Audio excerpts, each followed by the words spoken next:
He had nothing left, until the world suddenly needed him more than ever. Before the story continues, if you believe every person deserves a second chance and that kindness can change a life, please like this video, comment, "Hope is real," and subscribe to channel name so we can keep sharing heart-touching stories like this. Yellow Heart. The sound of the mop dragging across the hospital floor echoed like a lonely sigh. Daniel Hayes could feel every push in his bones. He'd been doing this job for 10 long years. 10 years of night shifts, bleach-stained hands, and silence that screamed louder than the machines around him. He hadn't always been a janitor. Once, he was Air Force, a helicopter medic who spent his days in the sky and his nights tucking a giggling little girl named Lily into bed. They used to play a game. She'd jump into his arms and shout, "Save me, Daddy." And he always would. But when the accident took his wife, Daniel had fallen apart.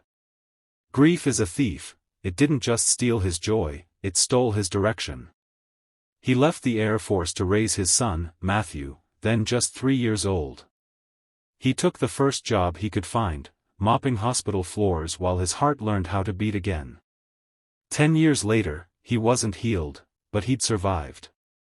And that night, wiping down a quiet hallway of St. Mary's Hospital, he thought maybe, just maybe, things were finally turning up. Matthew had turned 14, a bright kid with a passion for planes just like his dad. Daniel had saved up enough to maybe, finally, take a weekend off and take his son to see real fighter jets at an air show. He had the tickets in his pocket. Tomorrow was supposed to be their day. Then the announcement came.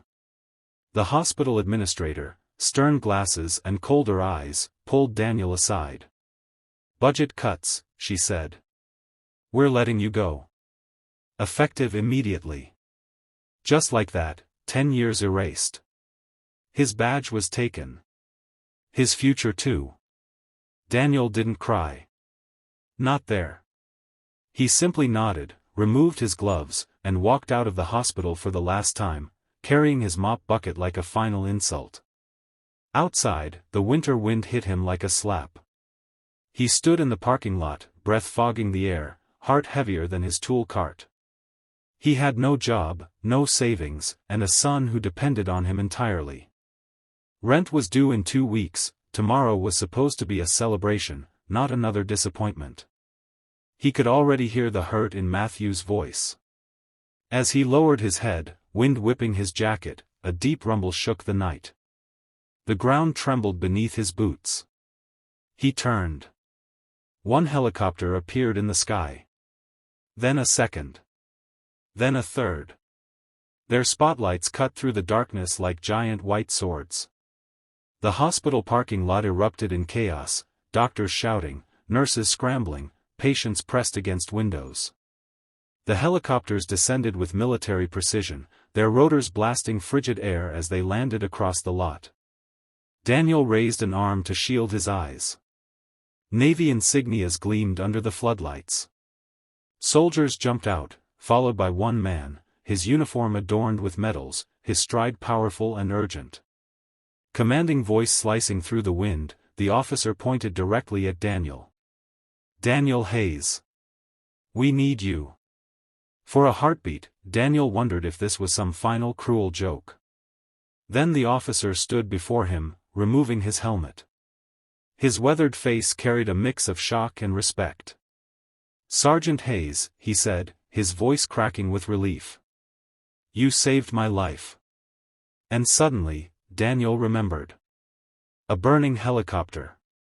A field of sand. A soldier trapped beneath twisted metal. Daniel had dragged him out through smoke thick as night, ignoring the flames licking his sleeves. That soldier was now an admiral.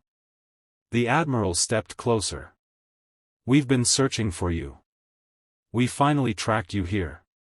His voice wavered. "My team, we need you. The best combat medic I ever saw. There's a rescue mission. A hard one. We can't do it without you." Daniel stared. Him? The janitor everyone forgot existed? Almost without realizing, his hand slid to his pocket, his fingers brushing the folded airshow tickets. He thought of Matthew's hopeful face. He thought of the bills stacking on the kitchen counter. He thought of the man he used to be, the one who saved lives instead of scrubbing floors. I haven't been in the sky for 10 years, he said. The Admiral placed a firm hand on his shoulder. Courage doesn't expire. The world held its breath. Daniel looked up, feeling the rotor winds lift the hair from his forehead like invisible wings. Okay, he whispered. Tell me what you need. They rushed him onto the middle helicopter. Headsets crackled. Soldiers nodded at him with a respect he hadn't felt in years. He strapped himself into a seat, heart pounding with fear and something he hadn't allowed himself to feel, purpose. As they soared into the night, stars shimmering against the dark horizon, the Admiral leaned close and told him what awaited.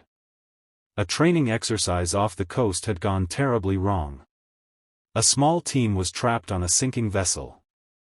One was critically injured. They needed a medic who could brave the water and work under fire. They needed someone who had done the impossible before. They needed him. Daniel's pulse roared in his ears as the helicopter sliced through the sky. Every second felt like a battle between the broken man he believed he was, and the hero he once had been. When they reached the site, he saw chaos, flames licking the ocean, smoke twisting into the night, shouts swallowed by the roar of wind and water. The parachute team had been caught in a freak storm, the rescue boat overturned. A man lay unconscious on a piece of wreckage drifting farther from the others. Without waiting, Daniel secured a line around his waist and leapt. Ice-cold seawater swallowed him whole, but his muscle memory kicked in. Stroke, breathe, kick. His body knew what to do even if his heart doubted. He reached the soldier, barely conscious, pulse fading. Daniel hoisted him close, keeping his head above water, shouting for the rescue crew to pull them in. Bullets splashed near them from a panicked soldier firing wildly in fear. Waves crashed. Lightning split the sky. But Daniel didn't flinch. He held on. He saved him. When they landed back at the hospital he had been fired from only hours earlier, a crowd had gathered outside, patients in wheelchairs, nurses still in scrubs, and at the front. Matthew. His son's eyes filled with tears as he saw his father step off the helicopter, drenched, exhausted, and alive. Dad, the boy whispered, voice trembling. Daniel dropped to his knees, pulling Matthew into his soaking arms. I'm okay, he breathed, voice cracking. I'm here. Camera flashes erupted. Doctors applauded. The Admiral stood in front of them and announced loudly so the entire world could hear. This man is a hero. Not just because he saved my life 10 years ago, but because he never stopped being someone worth saving. And right there, in front of the crowd, he placed a Navy badge back into Daniel's hands, new, polished, official. We want you back, Sergeant Hayes, he said. Our country needs you. If you're ready, we have a place for you and a future for your son. Daniel looked at Matthew, at those hopeful, shining eyes, and for the first time in years, he didn't feel like a burden. He felt proud. Strong. Alive. Yes, he said, voice steady and sure. I'm ready. Cheers erupted. People cried. Matthew hugged him tighter than ever. Later that night, as he held his son in his arms and looked up at the same sky he used to fly through, Daniel finally understood.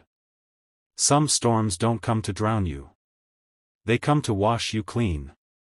If this story touched your heart, even a little, please don't leave without giving it a like, commenting, never give up, and subscribing to channel name for more life-changing stories.